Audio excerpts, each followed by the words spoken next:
Hello, hello, hello, and welcome to another episode of Reality Rights. I am author Ellie Alexander.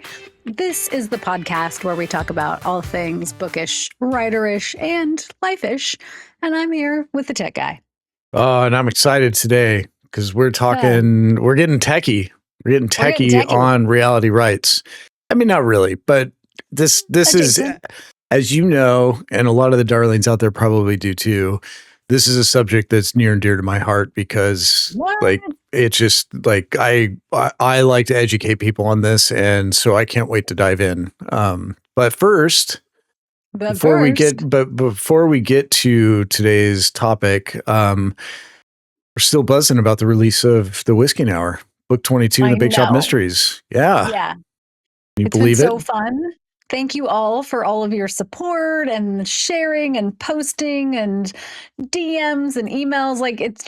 It's such a delight. It makes me beyond happy that, darlings, you're still coming along for the ride 22 books later. I never fathomed that would happen. So seriously, huge gratitude. And be honest, for the darlings out there, how many times have you played that Taylor Swift song in the past month? We shouldn't talk about it. You're going to be number one on Spotify. Number one fan.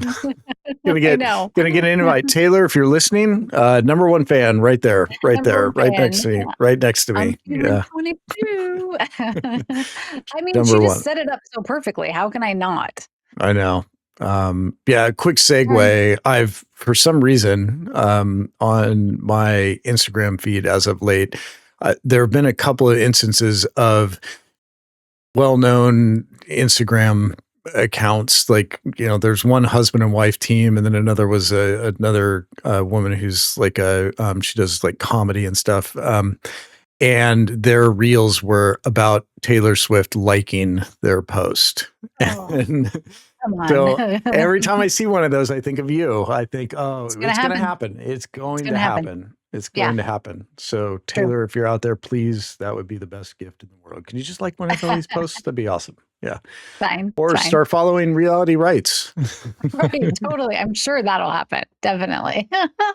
Right. But so the Whisking Hour, still buzzing about that, but as is always the case with you, we've got another book coming up that's going to release not too long from now, right? Not too long. Coming up in April, we have A Death in the Dark. This is book 2 of the novel Detectives. And I cannot wait to share this one because Skyguy and I brainstormed this concept together on a road trip a year and a half ago. And he was a runner in high school and college. And so I had this idea that the local high school track coach would stumble into Annie and Fletcher's office covered in blood and with no memory of what happened the night before. Is it his blood? Is it someone else's? Is someone hurt? We don't know. None of these answers we know. But then Skyguy helped me map out all of the running piece, the track stuff behind it. So I had a lot. I mean, I always have fun writing, but I really had fun collaborating with our kiddo on this one, who also just turned 22. Mm-hmm. That is true. So 22 is my theme song this year. That is true. And for the darlings out there who don't know, Skyguy is our son. So the reason we refer to him as Skyguy is you can look him up on Instagram at Skyguy Customs, all one word.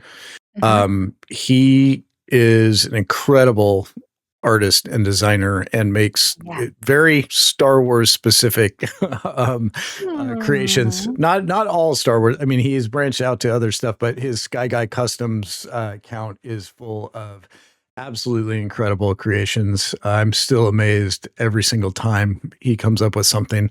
He makes cosplay stuff, so helmets and armor and things of that nature. And I think now, what is he on, his 5th or 6th wedding that he's made helmets for now? Favorite. It's the coolest thing ever. And then when the happy couple sends in the pictures after of all the groomsmen or parties involved in the wedding in their helmets and attire, and it's so cool. he made one recently for a wedding, kind of late last fall, where he made helmets for the bride and the groom, and he was working with them independent of one another, so Yes. that they were designing each other's helmets, and so they couldn't see their own helmet. It was, they were working with him separately, and they turned out amazing. It's Yeah. so fun to see. So, all Yeah. I born mean, from a COVID era hobby that he started himself and grew it into a business. I know. And I was going to say, obviously, we're slightly biased since we are his What? parents. What? I know. No. I do want, like, everything I always hear from Darlings and then anyone who's seen his work, he is genius level when it comes to design and art. So it's pretty cool. Yeah. Pretty I've cool. totally forgotten about what we're talking about today because we got sidetracked. We started talking Star Wars and I just go blank. I know. Well, we will get back on track, but I will say for years, the other reason that we called him Skyguy is because, especially when I was early on in my writing career, he was just a little guy. He was in like kindergarten and elementary school when I was first like going out and doing public events. And I never wanted to share him like publicly on social until he had a say in whether or not he wanted to be involved. But I do always, this is especially true during the COVID years when we would do live streams, which Reality Rights is kind of the evolution of that. I would always ask him, do you want to come be a special guest? And this is so weird. He always said no. So one of these days, he did do a special guest appearance one time on May the 4th in a helmet. Yeah, he was wearing a helmet. Yeah, that's true. That's weird. He doesn't want to be a special guest. Yeah, we've tried to, and that actually ties into today's episode. Although I will say that when he was 3 or 4 years old, like I had him in the Sunday New York Times. So that's true. It was kind of like we'll talk about that in the after party. Okay. Yeah, we'll talk about that in the after party.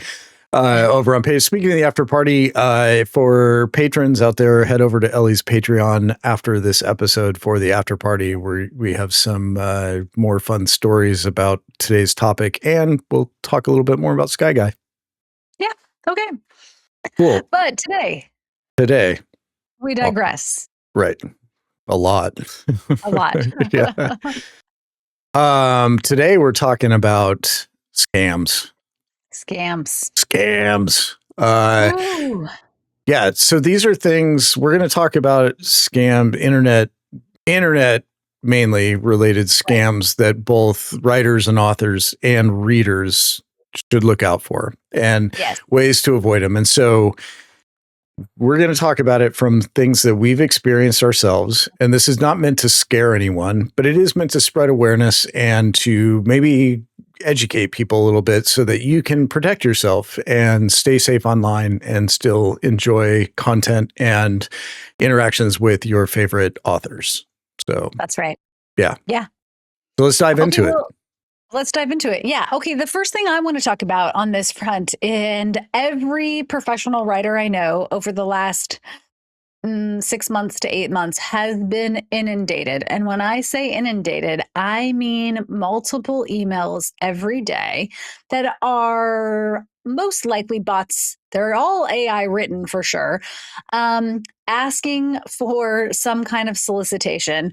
And this might be that they've been so in love with my book, they want to feature it in their book club for the low price of X dollars, or they want to connect me with this whole thread of readers, paid reviews, the list goes on and on. But I thought I would read just one because I have a stack of these.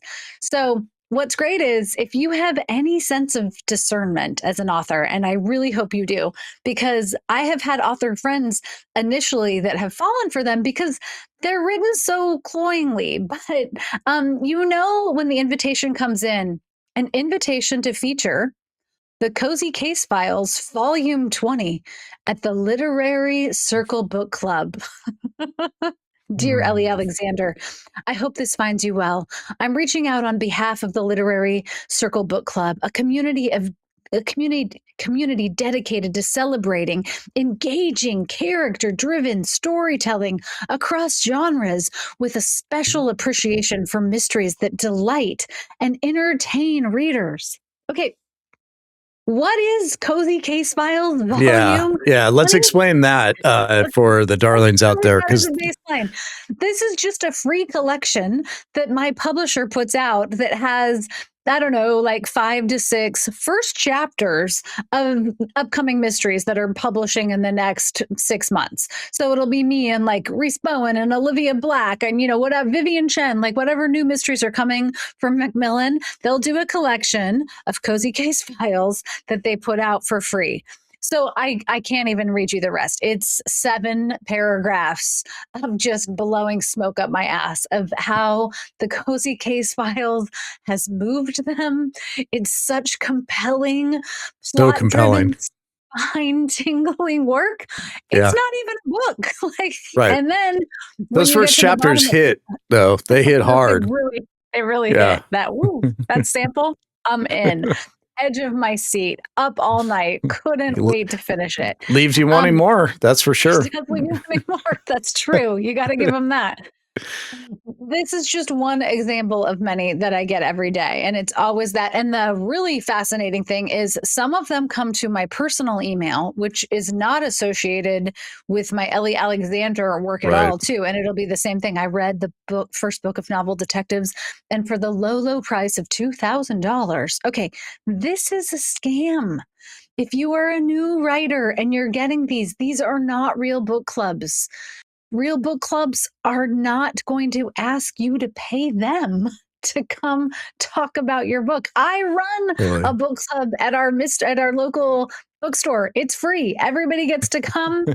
You can buy the book at the library, or you can check it out. Library. You can, please buy it from the store if you're able, because we want to keep our indie bookstores open. But also, oh, yeah. But it is a gauntlet. It's non-stop. It's every day. And it doesn't matter how many times I put them in junk. And then for me, the problem is we have an email messaging set up on the website. And so then some of them come through that. And I can't just flag that as junk. So I do often have to skim them. But yeah, we really got to ride our we really got to ride our webmaster to get a better contact form set up to screen that stuff. I mean, that guy is dropping the ball. Come on, man. Come on. Yeah. But my point is, for those that don't know, I'm the webmaster, if that wasn't clear. It's not that, because it's coming in through my personal, it's insidious. It's everywhere. These are real. All right. And these are all written by AI. All written by AI. They all sound the same. Yeah. If I lined each one up, you'd be like, oh, yeah, they just copied that. And all of them are, it's this glowing praise about how moving the story was, how these, book clubs, reviewers, etc., are going to put your book in front of all of these readers, and that you are going to pay them to do that. Do not do that. Don't even click on the links. Well, okay, so we're gonna get to. I have a couple of questions about this, but since you just mentioned it, I want to pause things for a second and talk about links in emails. So, please. And this doesn't just go for bookish related scams. This is any email. Like, if the darlings out there listening right now, if you receive an email from someone that you don't know and it has a link in it, don't click the link. If it has an attachment on it, don't open the attachment. Don't ever do that. Don't ever do that. But with links specifically, there's a super easy way to protect yourself, and that is in emails. Is that if you get the email and the email has loaded in the preview window, and you just hover the mouse cursor over the link, it will show you a little context window will pop up, and it will show you the actual URL that link will go to, because there are two different things. You can link any text in an email. So somebody can type out https://www.google.com and actually make that text link to yahoo.com if they wanted to. or to a site that will install malware or spyware or anything, any sort of nefarious virus on your computer. So if you just hover over the link, if you're unsure, and whatever pops up in that context window doesn't match what's written in the email, run. Just hit the trash can icon. If it's important, that person will call you. They'll get a hold of you some other way. Like, there is no reason to put yourself at risk by clicking a link like that from somebody that you don't know. So that being said, with these messages that are coming in for these, great opportunities and these book clubs and everything, like, what are some of the things that you, Ellie, would advise people to look for, that to spot these and to suss them out as being sus, for lack of a better word? I mean, first and foremost, tone, right? You can tell right away that this is written by AI, as well as because real book clubs will and have reached out, right?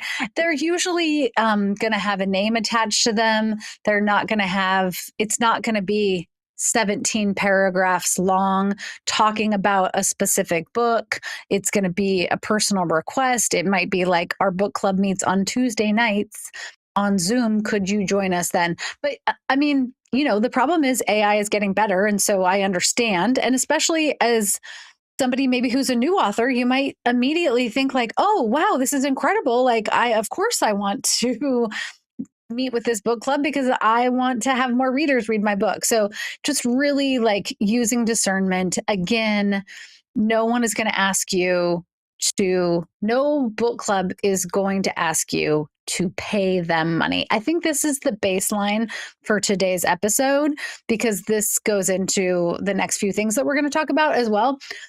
The other email scams that are going around from a writer perspective are agents. So I got one a couple weeks ago. Again, just cloyingly sweet about how incredible the Bake Shop Mysteries are. What a huge opportunity it would be for me to get these traditionally published and into bookstores. And this agent had found my manuscript.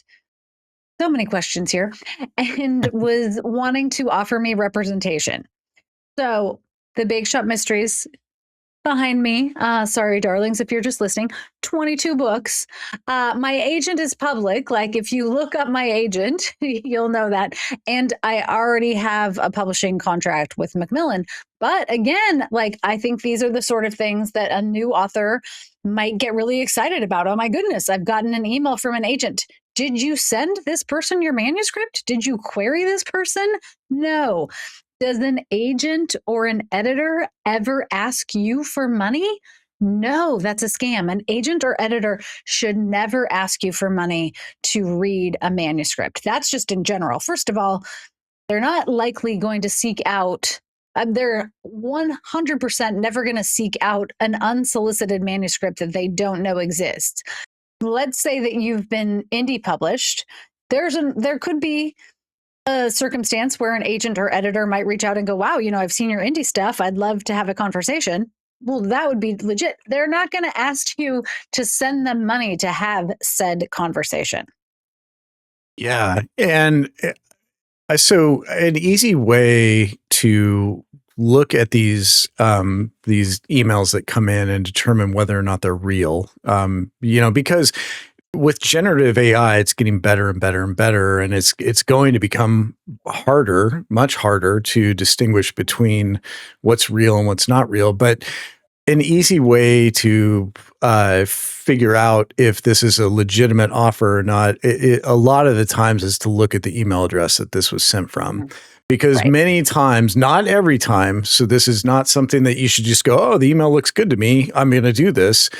The easiest way is to look at it and see, like, if it's Gregory 684279187, at gmail.com, probably not a real dude. Probably not a real dude, because seriously, who's going to have that email address? Nobody. I mean, nobody. Nobody's going to have that email address. And that is more than likely there are thousands of accounts set up just like that where the digits are different and the messages go out the same way, because what happens is internet service providers start blacklisting those domains or those email addresses, and they get sent to the spam folders and just deleted. Sometimes they're not even able to be delivered to you. But so the scammers just generate thousands of these accounts, and they just keep sending the same thing over and over and over again. So look at the email addresses, read the text, and don't pay money for services that you shouldn't pay money for. Don't pay money for any services. And okay, so this segues us into scams that can impact readers. One thing that I've been seeing a lot of, especially on social media, is these bots sliding into readers' DMs and saying like, hey, golden opportunity. You get to read the new Ellie Alexander Bake Shop Mystery number 23 before it gets into the hands of any other readers. Just click this link to pay $500 and you're going to get an early copy delivered to your email. No, that's never going to happen. Again, much like with agents, editors, book clubs, from a reader perspective, do advanced reader copies get sent out to readers? Yes. Do readers pay for those? No, never. So you're never going to get a solicitation from an author, an agent, a publishing house, a publicist, etc., asking you to pay money for that. And if you do, it's either a bot or a scam, or it's a really unscrupulous author for whom you don't want to be connected at all. Totally. Well, and that is also that's been happening with giveaways as well. Yes. Yeah, Can you talk about that a little bit? Yeah, and it is the reason a lot of people may have noticed that Ellie doesn't run any giveaways on social media anymore. And the reason for that is a year and a half ago now, maybe. Yeah. I don't know, a while ago. Yeah, could be a little. Yeah. Yeah, because we used to do this routinely. We used to give away signed copies of your latest books as they were coming up, and we'd do it across Facebook and Instagram and Twitter at the time and stuff. But we had an incident happen where your account got spoofed on Facebook and fooled some readers into filling out personal information, and in one case, payment information on an account that looked like yours on Facebook but wasn't yours. And that you should never pay for a giveaway. There are legitimate contests that require payment, not in the reader world. I'm just talking specific, like in general.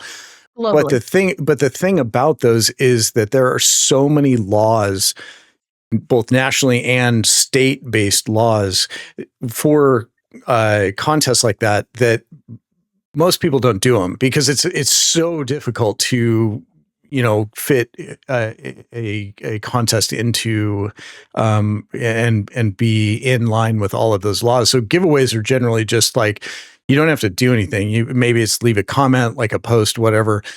But the problem is that the bots have kind of taken over social media, especially Facebook. Facebook is just a dumpster fire of bots and scammers when it comes to giveaways, especially because they're just constantly scraping the posts looking for keywords like giveaway, and then they just hammer it and set up fake accounts and try to trick people into getting things. So that's something to be aware of.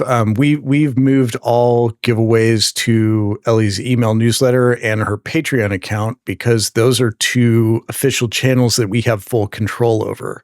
And so if you want to get in on a giveaway, the easiest way is to sign up for Ellie's email newsletter or sign up to become a patron over at Patreon. And that way we can actually safely run giveaways and ensure that readers stay safe while being able to share new books and merch and everything with them. I know. And it's such a bummer because I'd love doing giveaways and I always have a whole closet full of books. And I just refuse to put readers at risk. And it's happened to so many of my author friends too. Yeah. So that's just a no. And like in this, it's like, oh, you're going to win the free book, but you just have to put your credit card in to pay for the shipping. No, if you win a book from me, I'm paying for the shipping. Like you pay nothing, $0. Today's Right. theme, say it with me, darlings, $0. Readers, writers, $0. Um, I think the other thing that I thought of in terms of social media that has an impact potentially on writers is that there are these places where you can go and buy a lot of followers. Can you talk Oh, about that a little bit? I don't. Oh, it's going to make me angry. I'm getting angry. Okay, so Uh-oh. it's Save it for the simple. end, It's buddy. simple. No, I mean it's just dead simple. Like you cannot buy followers. Mm-mm. You can't. You can't for a number of reasons, but that is like you cannot buy followers, period, full stop. Like even if the followers you buy from somebody who's offering to grow your Instagram account to 100,000 followers, even if they were real people, which they are not going to be, and I'll get into that, but even if they were real people, these are not people that found you authentically. These are Mm-hmm. not people who are interested in what you're pitching, interested in Yeah. what you're creating. These are just random people that may never actually even engage with their social media account. So you're paying money to increase a vanity number. And that Mm-hmm. is like engagement is what grows your community, your reader community. As a writer, engagement is what grows your reader community. A vanity number is not valuable to you at all. Mm-hmm. Like, at all. And I say that as somebody who's worked in the marketing and advertising industry for, well, more years than I care to mention right now, but a lot, Just a few. but a lot. Couple. Yeah. Um, you are going to get nowhere with 100,000 followers in countries where your book isn't even offered, Right. where people don't even speak the The language language, that yeah, your book is exactly, published in. exactly. You're Yeah. going to get nowhere. It is of zero value to you. Also, 99% of the time, those accounts are all going to just be bots. They're going to be Mhm. accounts that if you go and look at them, they will have been created within the last month or two. They will have 0 followers.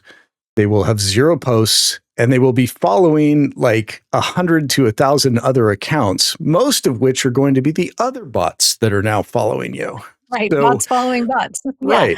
So as a writer, if I could get one message out there from an internet marketing perspective for new writers, do not pay to buy followers. Just don't Yeah, do it. Don't do it. agreed. Mm-mm.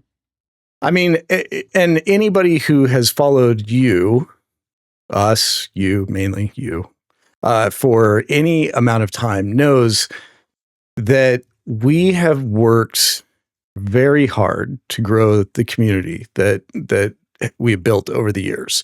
And we've done that through authentic engagement.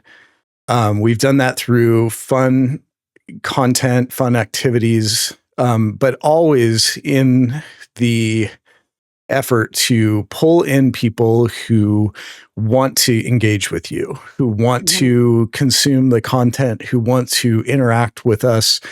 Um, and we've never paid to try and get a number to a certain other No. number Oh on any God, no. platform, you No. know?